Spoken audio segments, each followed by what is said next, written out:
classic helmet with modern features. This is the review of the Nomad Camino helmet. Let's go!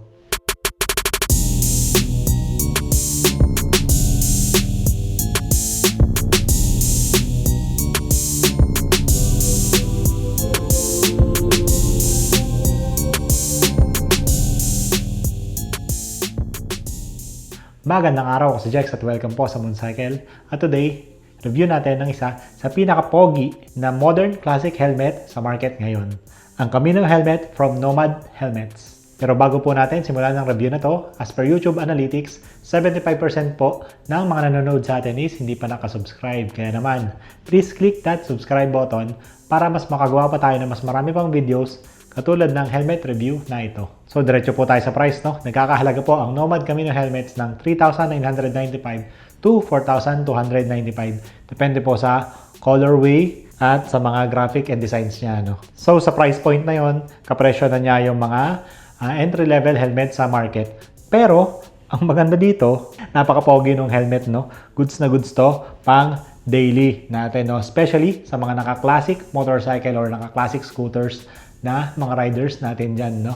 Mamaya mas i-detalye natin yung looks nito, no? Pero check muna natin yung kasama niya sa box. Meron po siyang kasamang extra lens pa. Napakalupit, no? So, ang Camino helmet po natin, nakakabit po sa kanya ngayon is itong kanyang dark visor, itong smoke visor. So, meron po siyang kasamang extra clear lens. Solid, di ba? Presyong 4,295. May kasama ka ng extra lens pa, no? So, single visor po ang ating Camino helmet na usually naman yung mga classic helmets natin talagang single visor yan, di ba? So, ang take talaga ng mga classic helmets ngayon is kumbaga binabalik nila yung mga tsura ng mga helmets before pero gamit na is yung mga modern na materials. So, kaya nagkaroon tayo ng term na modern classic dito sa Nomad Camino, no? So, check natin yung looks and feels ng helmet dahil talaga yung bentahin ng helmet na to, no? Yung kanyang looks. Makikita nyo naman, napakaganda, no? Napaka-pogi. Modern classic siya dahil yun nga, yung look niya is talagang classic na classic naman. Kitang-kita naman, di ba? Pero yung ginamit na materials dito is mga modern materials na, no? So, naka-ABS composite na tayo. So, yung ating visor, anti-scratch na rin. Meron na rin siyang air inlet dito at meron din dito sa taas, di ba? So, usually, yung mga helmets before, ang mga gamit na material niyan, yung mga mas mabibigat pa, di man yung mga mas mabibigat na plastics before, talagang bakal yung mga ginagamit sa mga classic helmets natin, no? Pero ito, modern features, modern materials na yung ginamit. Meron na rin siya ng mga rubber gaskets, ABS composite shell ang gamit nila dito. Maganda dito sa white na to, yung kanyang pearl white. So, bagay na bagay yung kulay nito dito sa look ng helmet. So, talagang bilugang-bilugan siya, no? Makakita ka lang ng curve or yung cuts dito lang sa gilid. Kung i-compare mo siya sa mga standard helmets natin, mga standard racy type na helmets natin, di ba? Puro cuts yun, puro aerodynamic cuts. Dito talagang malinis lang. So, ako po, fan din ako talaga ng mga classic na helmets. So, usually, mga nagiging motor natin is mga classic, no? So, talagang medyo malapit sa puso natin ang mga classic helmets na yan, no? Pero, napaka-versatile din naman ng Nomad Camino, no? Hindi porke classic yung helmet sa classic na motor mo lang siya magagamit, no? Mga nakakakita naman tayo ng mga scooters, mga Click, Mio na naka-Nomad Camino kasi pogi talaga yung helmet di ba? Napaka-versatile din niya kasi hindi din naman siya ganun kabigat. Again, nabanggit ko nga, modern materials na ginamit dito. Kaya goods na goods to. Kung hindi man classic yung motor mo, okay na okay din to, di ba? Kung mahilig ka talaga sa mga classic na bagay, di ba? O, di ba? Nomad Camino para sa'yo. Tapos sa future, bili ka na ng classic na motor, di ba? Unahin mo na yung helmet. So far, yung looks niya talaga yung number one na pangbentahin ito, no? Again, nabanggit ko nga, single visor ang ating Nomad Camino. At isa pa sa mga nagustuhan ko dito sa helmet na to is yung kanyang foam. Yan, no? Gamosa look. Kulay brown pa, no? Kulay ng mga sofa nung araw. May gamosa like texture dito, merong faux leather dito, classic na leather. Tapos mapapansin natin dito, meron siyang nakasulat na Camino. Yan, small detail yan, pero nagdadagdag ng aesthetic sa ating helmet. So napaka-premium ng helmet, no? Pag hawak mo siya, yung kanyang mismong shell, especially dito sa paddings, ang kapal ng paddings nito, mga boss. Parang mas makakapal pa dun sa ibang mga mas mamahalin na helmet sa market. nagpadagdag sa kagandahan ng helmet. Tapos dito rin sa ibabaw, maganda yung kulay. Ako prefer ko rin yung kulay na to. Ang hindi ko lang siguro magugustuhan dito sa material na ginamit na to is yung durability niya, or yung syempre pag medyo gamosa, 'di ba, mas less durable siya compared dun sa mga mesh material na ginagamit natin sa mga usual na helmets natin. So kaya yun ang ginagamit. Medyo mas durable siya, mas less yung kapit ng pawis at ng baho dito sa mga paddings, no? Pero yun, lagi na lang natin lilinisin. Removable and washable naman yung ating foam na ito. Tapos meron siyang quick release na latch system, na retention system. Yan, di ba? Modern na rin, naka-quick release na din. Kung mga classic to, sigurado naka-double D-ring to, no? Pero kung naka-double D-ring to, mas gusto ko yun kasi maganda ang kapit ng double D-ring. Pero dahil gagamitin nga natin to for daily use, yun ang prefer natin dito, no? Especially sa price point na to. Yan, goods na goods din na naka-quick release to. Mas mabilis tanggalin. Yan, napakaganda ng paddings, no? Napaka-premium talaga. Tapos, ang kapal pa. Yan, goods na goods. Talagang para kang nasa sofa nito. Pag sinuot mo, parang naka-sofa yung ulo mo. Punta naman tayo sa safety certifications ng helmet, no? So, meron dito nakalagay na DOT FMBS 218 certified ang ating Nomad Camino. So, DOT is from the US homologation.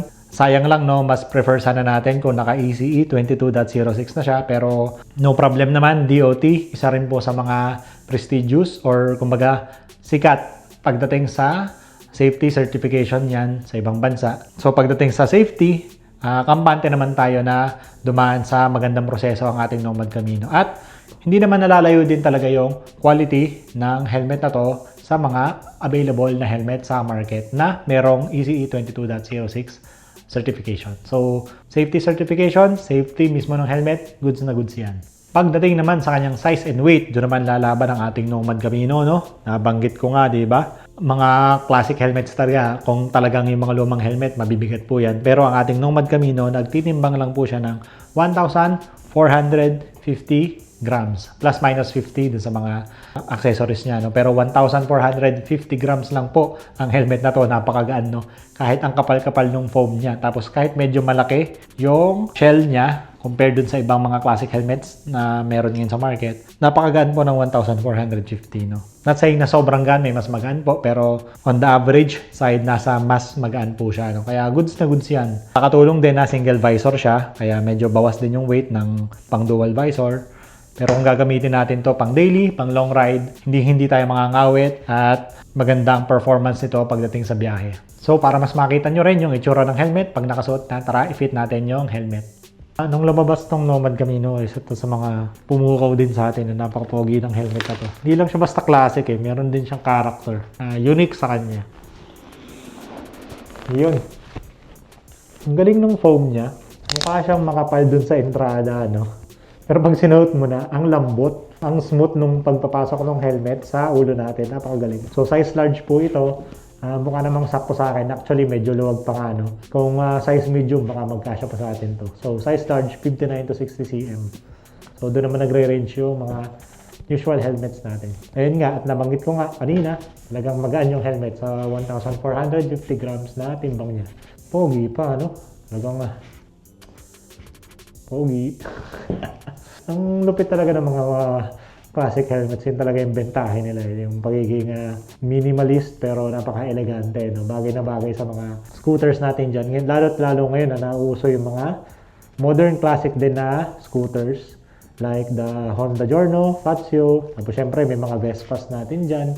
Ang dami na naglabasan ngayon ng modern classic scooters, yung classic yung itsura pero modern parts na yung nakalagay, no? Modern materials na. So hindi lang sa motor nagkakaroon ng modern classic, pati na rin sa mga helmets, so dapat nakikipagsabayan, no? At isa itong Nomad Camino sa mga pogi, durable, yet affordable option natin sa market.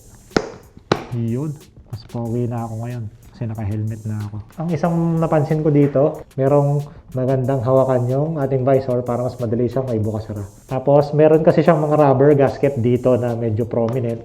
So pag sinara natin yung visor, yan, no? Maganda yung pagkaka-echo natin, no? Meaning, maganda yung protection natin sa wind noise dito sa helmet na to.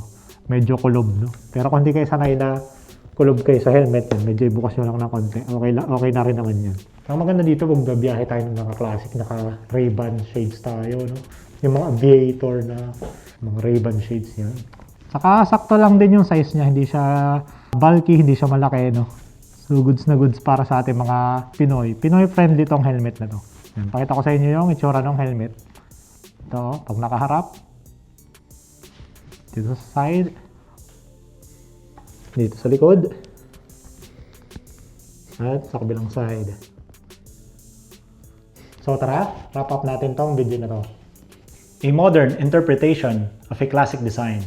Yan ang inspirasyon ng Nomad pagdating dito sa kanilang Camino helmet. Sa mga naghahanap ng daily helmet para sa kanilang classic bikes or scoots, isa itong Nomad Camino sa mga top choices natin sa market ngayon. Camino helmet from Nomad. Modern classic helmet on a budget.